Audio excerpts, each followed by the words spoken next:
Chris, did you know that there were 10 trades made today, the most ever on an NFL trade deadline day? No, I didn't know that was the most. Mm-hmm. It does feel like a lot, but I was talking to y'all about this. When I was a player, you certainly never pay attention to everything like, the way we do now. Like right now, I know exactly when 4 o'clock comes. And I know I was on the practice field. Like we'd hear some shit and it'd probably get to us by dinner time, or you check your phone and like, damn, this guy got moved. But this is exciting and it's something to talk about. And I sure wish there was a trade deadline every week because it's fun. It's fun. And it kind of like sucks for some of these players though, on the other hand, because ultimately you shouldn't, if you're Brandon Cooks, you shouldn't have to sit in Houston with no agency. Like, this fucking sucks for him. I'm not saying everybody should just be able to get up and leave, but you can acknowledge the human element of this thing is, like you're working your ass off and you don't really have a lot of control over your place of employment once you're locked into a contract. And I know people say, oh, it's a contract and that you signed it and all that shit. But, like, sometimes I think it would be fair as fuck to get Brandon Cooks moved. He's the number one guy I feel bad for today. Brandon Cooks not moving. He read a tweet that was not so cryptic. It was just like, hey, man, I've been a good dude. I kind of keep my mouth shut and I don't air shit out. I'm paraphrasing here. But, that can't go on forever. He said, don't take a man's kindness for granted. Covered for the lies for too long. Those days are gone. Cross the line with playing with my career. I will not speculate what happened, but I will imagine it's directly related to the trade deadline and not being moved and him leaving with a personal, he left for personal reasons earlier today and didn't practice. So that tells you something's going on there, and I feel bad for him, number one. I also feel bad for Cam Akers. I really do. Unfortunately, you can't make people want to give your employer enough to move you. I mean, I'm sure Sean McVay was fielding, requests. I'm sure he was in talks about, Les Snead was fielding these requests, but sometimes it's not enough. And like, I don't know, like when you're thinking of it, Sean McVay and him might not be getting along professionally. It might not be working, but like, what if a guy gets hurt? It's a fucked up business. And you're just like, I think I'll hold on to Cam Akers. And this guy's like, I just want to play football again. Yeah, that's exactly what he tweeted. I just want to play again. Just want to play. And that sucks. So the human element of it is terrible. And Elijah Moore, who, a lot of people are like, you're young, the whole thing, like you shouldn't be complaining, but he's just not getting the ball. He's not getting the ball. And, that's a fly on the wall situation for me. I'd love to know what's going on up there with Joe and those guys. I don't like to pry. I mean, I could text Joe, ask it, but I don't think he would tell me in the middle of the season. But I feel bad for guys because football is really hard. Like, and if you don't want to be somewhere, and coaches always say this, if you don't want to be here, leave. Well, it's not that simple in the NFL, especially. And I'm sure some of these guys have told their coaches, like, hey, I don't want to be here. And then, like, the coach is like, well, I can't do anything about that. Like, I need depth or that sort of thing. Or like a 6 isn't enough or a 4th isn't enough. Like, so it's not that fucking simple. And it's a physical, violent sport. And it sucks. It sucks. And DJ Moore didn't get traded, did he? He's still in Carolina. Carolina still has Brian Burns, who they offered 2 firsts reportedly. Yeah. Still have Jeremy Chin. They still have some good pieces, but some guys you thought were going to go. Well, yeah, and Brian Burns for 2 ones, I don't see that. I'm just now we're in a day and age where if I say something like Brian Burns isn't worth 2 firsts, somebody's going to be like, I was throwing shade at Brian Burns. No, it's just not worth 2 firsts. Like, Bradley Chubb didn't even have 2 firsts. No, and when somebody asked me this morning, would you take Burns or Chubb? Burns or Chubb? I would take Close. I would take Chubb. I would take Chubb. He's proven it more, and this season he's at the top of the pass rush win rate standings. Yeah, and so it makes.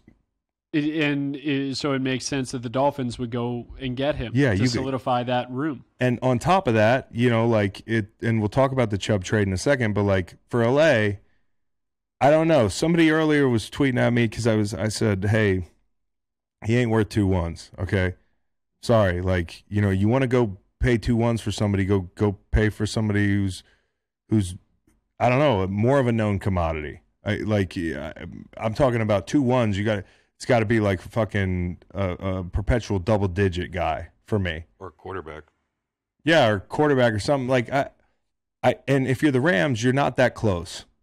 You know, like unless Brian Burns has 3 family members who can play offensive line for the Los Angeles Rams, you know, and a doctor that can keep Matt Stafford healthy, and like it's just not, there's not enough in that package to help your team right now. And I know that like you're like, well, you're getting the player for another few years and that sort of thing, but like I don't know what the next couple of years looks like for the Rams.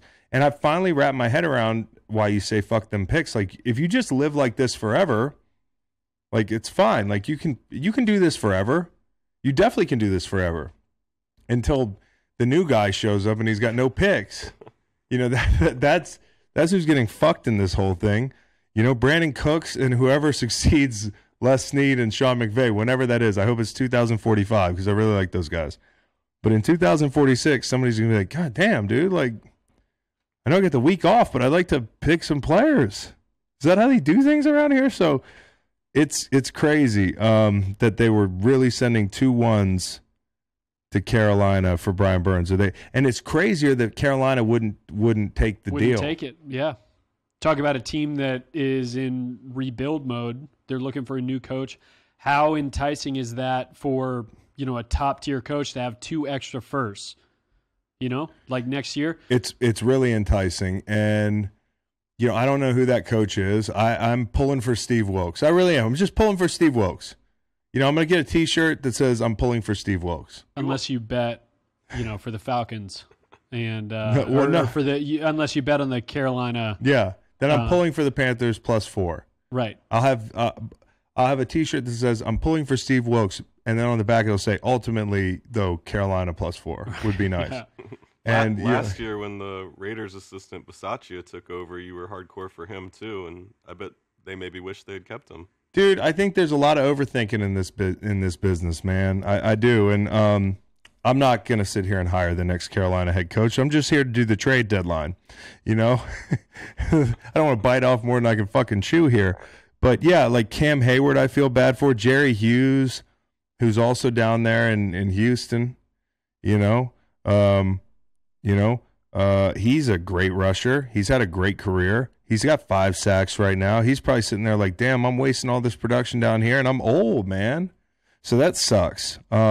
Okay, I just vented on everybody that I feel bad for. Now, here's who I feel good for. I feel good for Bradley Chubb. Number one, because I've always liked his game, and I'm partial to power rushers. I just think it's cool. You know, like a power rusher. Yeah, strength is natural and everything, but you also have to have technique same thing with edge guys. I just can't relate to a guy that can bend the edge and fucking run on the side of their foot like Robert Quinn. I can't. Bradley Chubb,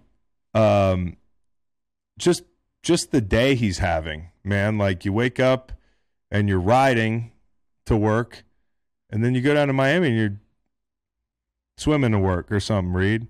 You know, you're a Dolphin. You're not having to deal with the Broncos country stuff anymore. This is bad juju up there. I don't care if they won in London. It's like Denver's telling you, number one, I think they're telling you, hey, we're not in win now mode. We've got plenty of time to recalibrate this new technology that's just not working out right now. We need to, reboot. We need a system update. But either way, it's not going to. That new system update's not dropping until the off season. That's like right. We're not that fucking good. We right have the now. pieces. Let's hit reset and see how much we can improve throughout the season. But we know we're okay. And Chubb's not expendable because there's nobody like him up there. But look at this, dude. You got Baron Browning, who I've talked about a lot. I really like Baron Browning. Baron Browning, hipster. He's the fifth best pass rush win rate. Same thing with Benito. He's got one of the best 20 win rates in the league at edge. And he's a rookie, too. Yep. Fresh out of Oklahoma. Young guy. Browning, young guy. Just started fucking playing defensive end in the National Football League. They had him playing linebacker off the ball, like traditional linebacker last year. Yeah, he looks pretty good. What are we doing? This guy's going to be the next fucking baby. He's baby Von Miller. Yeah. So, you got those guys on the edge. You have Randy Gregory. You got Draymond Jones, who I really like, who's jumping off the tape this week. You got a lot of dudes, man. So it's an admission that they're not in it, but, they also they've got some young talent to develop. And Chubb's 26, and maybe by the time they have it right, he'll be 28 or 29. And like Chubb has been hurt, right? And Chubb's a physical guy. When the physical rushers run out of gas, like there's an adjustment period. Trust me. Like it's just fucking, you know, like maybe it's better to invest in youth. Like that guy's already got some mileage on him. Go down in the warm weather and fucking win rushes down there and worry about 3-4 years from now. The Miami Dolphins can worry about that because I'm a big fan of Chubb. Right. If I'm the Dolphins, I make this trade. But I can also see in Denver why you think you have some youth. You have a great future across the board. Yeah. The Dolphins do get a great locker room guy. He was the captain in Denver. He's going to do great things in terms of leadership and showing those young rushers in Miami the right way to do it in the NFL. And, you know, not only does it directly, like, it's teachable, like these young rushers, and there's some good ones. Like Jalen Phillips, I like him. He can move around. I don't think he's a pure edge rusher, although he's done well out there. I think what he does is he's really versatile. Like, look at some of his rushes. He was whooping people inside on Thursday night. I was just watching him one night. I think it was the Bengals. And like it's fun. It's just fun to see him. It's fun to see him have the ability, as well as Agba, to move around a little bit in that defense that's kind of multiple. And you know they bring pressure a lot. But once that scheme stuff dries up, like it's just not working for them this year. Infuse a little talent into the room. Like they already have talent, but this guy's going to be the best player on that front. And when he walks in the first day, it's not just, hey, I can like teach these young guys how to work or, you know, so on and so forth. I mean, he's 26, he's not 33 or something. Like he's, you know, but he has good work habits. What he's going to do is he's going to elevate everybody's game, because when a new guy walks in a room like that, an alpha, like a captain, which you said, Reed, that guy sets a tone competitively as much as anything. Like D Lyman, he's on my team, right? But I'm competing with him now, you know, because I want to be the alpha. Like I want to be the best player. Like when Robert Quinn came, it was pretty quick for me realizing I'm not going to be the best player here anymore in St. Louis, like on this front. But I was really happy about it, and it also helped me raise my game because it motivated me to want to rush better and to you know try to hang in there with Rob. You can't, but like, you know, that's what these guys are thinking when a new alpha walks in the room, and so it helps elevate their games, and on the field it helps free them up. You know, he's a force multiplier in the locker room and on the field. So, and not just on the defense, it impacts the offensive guys as well, because they see the team making plays for impact players like this. They're like, oh, we have a shot. They might have a middling record right now, but they're like, all right, we're in. Like they're this, good, man. The front office knows that we are in win now, and we can make moves to win the Super Bowl this year. They're going for it all, and like, you know, we were talking about this, and they should go for it all. They're in striking distance of being in the AFC Championship game. Like, there are two teams in the AFC for me. I mean, like, I don't mean to be chalky, but those are the two best teams in the AFC. And then there's some other teams like the Ravens and the Dolphins and some other, you know, like both those teams got better at the deadline. Yeah, the Titans, you know, who didn't get better at the deadline, but that's that like second tier of AFC teams that one move can change everything, and this is a move that will help them. They haven't been as good defensively. The pressures have not been getting home the same way. Their pressure rate's not great. This is a good move. I mean, it's everybody. And, you know, on the other side of it, I didn't even mention Jacob Martin. You know, Jacob Martin's headed to Denver. He's a good young rusher. So you've got all this stuff, and I think both these teams win. And one thing that stands out, and Kevin Clark was talking about it, was the Laramie Tunsil thing, the butterfly effect of Laramie Tunsil, shipping him to Houston, accruing picks for him, parlaying one of those picks into the 3 first-round picks that you got for Trey Lance. Like, so 2021 Waddle, that's one of the triplets here. Waddle with the 21-1, 22-1 you get Hill, 23-1 you use on Chubb. So nice. That's all from the tree of Laramie Tunsil. Do you think Not that kind of tree. The tree, I had to do a pot joke. Everybody does it to me. You'd think I was like insane. I didn't have a gas mask on. I love Laremy Tunsil, bro.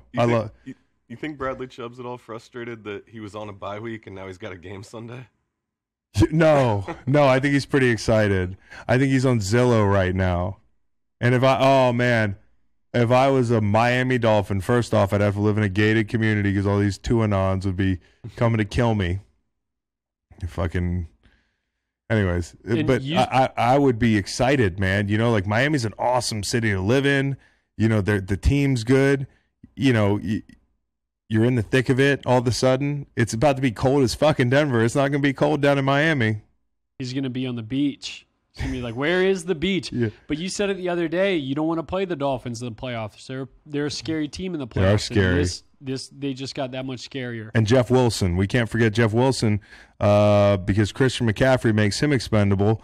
And this also, at the time of the trade, I thought, you know, Jeff Wilson heading to Miami from San Francisco would make Hunt to Philly a possibility, but evidently they wanted a fourth for him.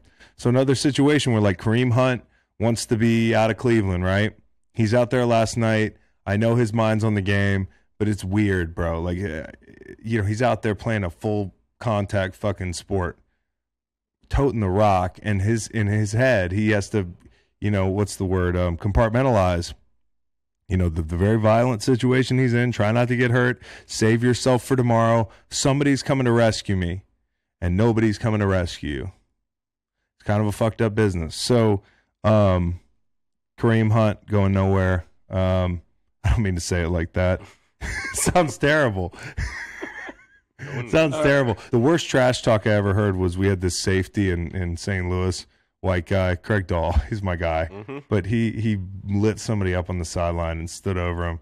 And he said, "Where you going? You going nowhere." And I was like, bro, like, did you get that in the screenplay for the program? Like, you can't say that out here. You just can't do it. So, yeah, Kareem Hunt, where are you going? Going nowhere. And it sucks. Talking about somebody who you thought was going to get traded, and they did, Chase Claypool, from the Steelers to the Bears. That gives Justin Fields a weapon for the next couple years, and a great move by the Bears front office, who just moved Roquan Smith to the Ravens. Yeah, I love the Claypool thing. You know, I got a buddy in Chicago, Ian Yates Cunningham. I talked about him in the pod earlier, I think, the one that came out yesterday. But I think they got a really sharp front office. I think we sat here for a little bit and wondered which two they were moving. Right? Was it theirs or was it the one that they got from the Ravens? Yeah, just yesterday. It appears to be their own. Oh, really? It is their own. That changes it a little bit. I mean, like, I still love the trade. I mean, I really do like the trade. I'm going to tell you why I like the trade. Okay, Justin Fields. What has he struggled to do? Throw the ball accurately, right? That's been even people who want to defend Justin Fields like me. That's right. We know he hasn't been able to Tom Cruise that fucking thing. And by Tom Cruise, I mean, if you've seen the new Top Gun, everybody was like, "Oh, we need Tom Cruise. We can't get the missile exactly where we want it. Like, how does he do it?" And then he puts the missile right where Justin Fields isn't there yet. You know, Justin Fields is like Miles Teller. Okay, but he can be Tom Cruise with Chase Claypool. Chase Claypool can make him Tom Cruise because Chase Claypool has a big catch radius, bro. Chase Claypool, like, if you got a guy who's not that accurate right now, but you know, just fucking throw the ball up to this Claypool guy. He's all hopped up on Kodiak Wintergreen because we sent him a care package, right? I wonder what the cost of Kodiak in Illinois is because it's pretty variable. A lot higher than here, for sure. It's not that high here? Well, it's high, but Virginia, like in the South, it's cheaper. It's cheaper than up north, for sure. Yeah. But if I was Justin Fields, I'd be feeling great just because it's like, hey, they believe in me. They're not selling. They're buying. Yes, absolutely. They believe in me, and also as your polls and your Eberflus and you're like, hey, what are we ultimately going to be evaluated on, right? I mean, I know I'm a defensive head coach, but let me not be the defensive head coach who doesn't invest in my offense. And this guy who we think is pretty good, okay? How much does the Patriots game and what you saw there, and then what you saw last week because the offense got a little bit better, factor in the fact that, hey, we're going to go get you a wide receiver right now, and I know you're not going to win right now. I know that's what you said by shipping Roquan Smith. I know it doesn't. It like for some people, it doesn't compute. Like, how could you admit that you're not there yet and get Justin Fields help right now? You can't ruin a defense mentally. You can't. Right. You can ruin quarterbacks by not giving them options, giving them opportunities to advance the football in their career. You know what I mean? Like, and a partnership with a receiver is something that develops over time. So, like, getting them now, they could have 2 years of experience once they're good and ready to compete. Absolutely. And they might think they're a year off. Think about that. I mean, like, you don't want to wreck Fields from a standpoint of him not being protected, but you also don't want to wreck him thinking there's nobody I can throw the ball to. If you can't build habits where you're experiencing some success, that's not a process that you can win with. Like, you got to set this kid up for some success. So yeah, like, you are punting by, you know, on defense by saying, like, listen, like, Roquan Smith's awesome, all that stuff. He would have been a perfect Bear for a long time, but it's not a premium position, and this isn't going to ultimately be the difference. The difference is going to be that quarterback, right? Can he or can he not? And I want to help him. So I like this move for them. And, you know, it's also a weak free agency class this cycle. Right. So if you want to help Justin Fields, like, get on it right now. Look at some of the guys that are going to be the headliners. We need to make a T-shirt, the 2023 NFL free agency wide receiver class, like a kind of a band lineup, and have on there. And I don't mean to throw shade at any of these guys, but just go look. It's just not like, you know, it's not that great. And by the way, on the Kodiak thing, one of the prime things in my world that you could hike the price up on, and I wouldn't even know it. I don't even look. Because, like, when I'm going to get a tin of dip, it's either... Once you're at the counter, you're getting it. Yeah. They're not going to be like, oh, $20. It's like being at the airport. Yeah. It's like being at the airport. I'll take that. I want a banana. It's going to be $9.99. Okay. Hudson News. Have at it. Don't spend it all in one place. Claypool, I like that move. I also... one thing with Baltimore is they have drafted really well in the middle rounds, and they could get a conditional 3, right?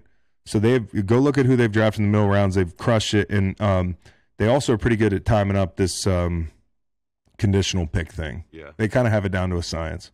They're really smart with that. Yeah, they're smart. They just activated Ojabo as well. Oh, really? Yeah, so he might be able to play. They're going to get better. Second half of the season, they're going to get better, and we talked about this on yesterday's pod, but like. Roquan Smith helps them exactly how they need to be helped defensively. And he's a perfect fit for their division, right? Like, look at 2 nights ago. Look at the fucking Monday night game. Okay, we need backers. We need, like, guys that can run and hit. And, and he can actually cover pretty well, and he's really good at everything. So another move was the Hawkinson move. Early one. Kind of out of the blue. It wasn't someone you expected to be moved, but the Vikings needed tight end help. You saw Irv Smith. This was actually after the trade, but Irv Smith moved to IR, 8 to 10 weeks. And you showed me those statistics. Like Kirk Cousins, first off, the outside zone, you know, the stuff that they run there, you know, their whole scheme is predicated on tight end's a very central piece in that scheme. And for Kirk Cousins, it's always been central. I mean, like you showed me, he's always had a guy, whether it was Rudolph or there was, you know, like Vernon Davis or some of these guys he had in Washington. Early on, he had a few guys in Minneapolis I might be forgetting, but like he's always had a tight end. He's always had somebody to go to. 2018, it was plus 0.32 EPA per attempt to tight ends. 19, it was 0.37. 2020 was 0.37. 2021 plus 0.15. All in the pluses. 2022 minus 0.11. Yeah, so that's something that they're being smart and keeping an eye on, and that it's going to directly impact your chances of winning right now. In the yards per attempt to tight ends in 2018, 19, 20, and 21, it was all up around 7, 8, 8.5. Yep. This year it's 5.5. Yep. And again, like the tight end is a big part of the play action that they do up there all the time. All they do is play action. And so that TJ is going to help get them out and get the ball from Kirk in space. Yeah, it's another reason to think twice at the second level. It just puts people in conflict. And so, for the Lions, like, I don't want to get into, it might look like they didn't send him away for much, and maybe I don't fully understand this thing, but I also know Brad Holmes isn't dumb. There's probably something we don't know about this situation. I'm not saying it's like an absolute robbery, like an armed robbery, but he's a good player, and it didn't take that much to get him. Another thing is you had him under control for 2 more years, 5th-year option, then you could tag him. Maybe somebody else needs to tag in 2 years or something. It might just be the timeline of extensions as well that they're thinking of in the future. It also might mean that and the way I think they go in the next draft is obviously quarterback. If I'm Brad Holmes, and he doesn't need my help, but like, I'm just a fucking podcaster, but I would do this. I would keep Jared Goff another year. I would keep him another year. I would draft a quarterback. Yep. That's the way I would draft a quarterback. Like, I want a veteran in the room, kind of use him as a bridge. Don't get this kid killed the first year. You're a little ways off defensively. Maybe this kid comes along, but like, you got a high pick, draft a quarterback. Second, you're going to have the Rams pick right in the middle of the first, right? So that's a prime position with some of these picks that you've accrued, maybe, to move up and grab somebody else you're in love with. Maybe they're in love with Michael Mayer. Maybe Stanford Steve, maybe Dan Campbell, Mr. Tight End, has a boner for Michael Mayer. Like, and he's just waiting for this motherfucker, and he's like, I will do anything possible to get that guy. And, maybe he'll send some capital to somebody else so that he can pluck somebody like that. But it's more likely that it's a corner or safety or somebody that help on defense, right? They just fired their defensive backs coach the other day. It's like Aubrey Pleasant, right? Aubrey Pleasant, yep. And, so if I were the Lions, and I'm sure some Lions fans are listening and like, no, you're an idiot. And you might be right. You might know your team's cap situation and the whole thing better than me. I didn't have a lot of time to really think this through. I kind of like doing it that way. I like quarterback and then somebody you're in love with next year, which is probably not a hot take. But Michael Mayer is there. He'd be cheaper than TJ Hawkinson and maybe better. Maybe Dan Campbell is so convinced. Maybe Dan Campbell and Stanford Steve are like the same person. Could be. Or Dan Campbell is just like, fuck it, I'm going to play tight end. Maybe Dan Campbell activated. That's a good call, Reed. Next week. That's a good call. That's a good call. I'm going to just get picks for this guy, and I can do it. I still got it. That's really good. Just add one more Red Bull to my daily intake. I was also thinking maybe he listens to Green Light Pod and he's like, just Stanford Steve just beating this into his head. Yeah.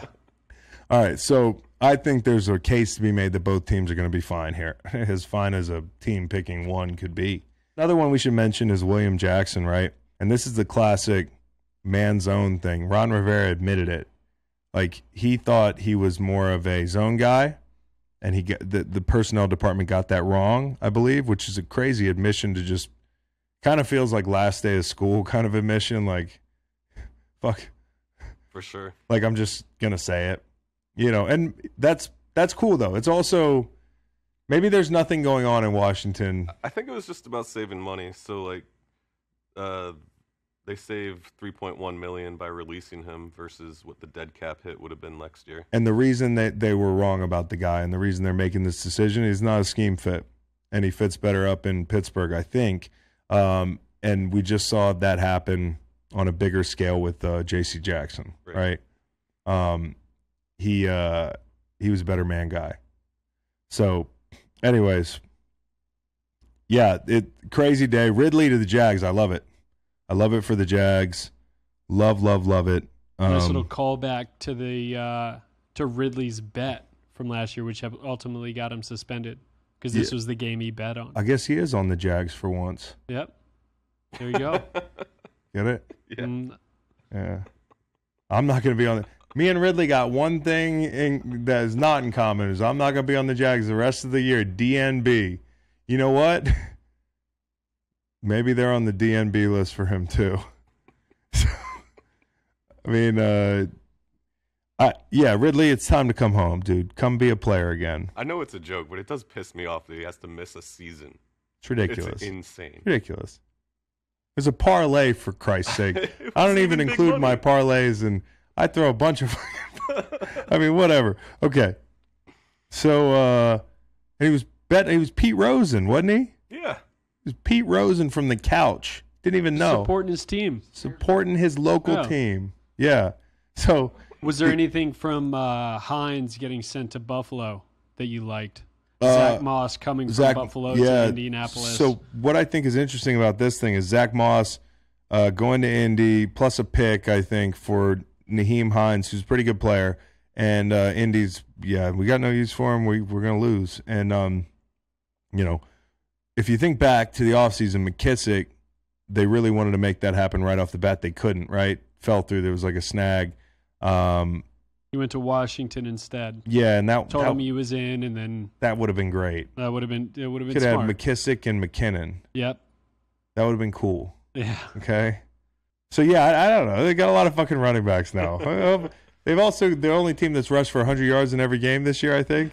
Did I read that stat today, or was that Josh Allen's part of it and having a lead's part of it? But now they might actually feel like they have more of a rushing attack, and this guy can catch the ball to the backfield. So. He's got 2.5 more years on his deal, only $12.27 million. It's tough being a running back in the NFL, man. You got to be really good. There's this sweet spot, right? Because people aren't going to give up the world for a back unless you're like Christian McCaffrey and you can win the Triple Crown the first weekend. You know, he didn't get a first-round pick. Yeah, but that's what I'm saying. It's like. They're not going to back the Brinks truck up, so to speak, to rescue you. And you could be Cam Akers and sitting there. It's just like people don't want running backs that bad. Like, no, I think we're good. Running backs are like socks for Christmas as a teen. A couple of these guys are going to, they got the call that they're being traded, and they're now on. Their records have changed so much. TJ went from 1-6 to 6-1. That's interesting. Hines is now, from an AFC bottom dweller to the AFC front runner. And Bradley Chubb went from preseason Super Bowl contender to current playoff sleeper. Has anybody ever been traded to a really shitty team, right on the deadline? Yeah, just brutal. That'd be brutal. I mean, I'm sure it happens every year, right? But that's it's funny. A lot of action today, guys. A lot of action today, and more action coming at you right now with Kyle Long. So, Kyle Long and myself are going to dive into a mailbag that could go a while. So, enjoy that, and hopefully it's over and I didn't miss anything. It's over. Nothing else can break. Listen to the full podcast on Spotify, Apple Podcasts, and other podcast streaming platforms. Wherever you want to get the podcast, you can get the podcast. Pretty simple. New episodes every Monday, Wednesday, and Friday. Don't forget to like and subscribe for more content. Podcasts get pretty wild. This is real tame.